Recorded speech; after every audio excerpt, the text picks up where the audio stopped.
Sila lang yung mga... Sino may sumunod kay Shalan? Hindi ko alam, yung Koreana. Ano bang balita?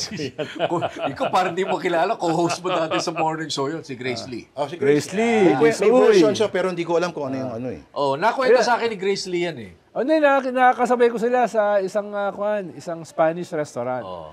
Si Grace Lee, tsaka si Pinoy. By accident, nakita kami ron. Ano? Grace Ang Lee. version ni Grace Lee, ang nagpakilala daw ay Si Rene Almendras. Almendras. Para na ispatan din siya. So, ang inutusan naman niya was Rene. Nalapitan. Para ikaw. Inutusan lapitan ko. Si Pia, paano yung Pia? Siyempre. Sino Pia? Delikado Miss yan. Universe. Pia Words ba? Ito.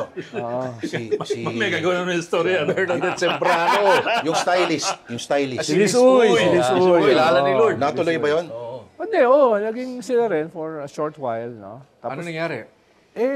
Wala naman masyadong tumatagal kay Pinoy. Kasi siya lang tumagal. Siguro 3-4 years. No, tapos yung isa pang kilalang newscaster, tumagal din. Ng 3 to 4. Pero yun, before pa sila naging presidente noon, di ba? Before. Ang naging presidente siya, si Shalani yun. Oo. Tsaka meron pang newscaster din. Tapos nauna. Yun ang sinasabi ko. Hindi, may sumunod na newscaster eh. Yun yung mga tumatagal. Ilang May newscaster ba yan? Dalawa? Pero Dalawa. pagkakilala ko kasi kay Pinoy, not the marrying type eh.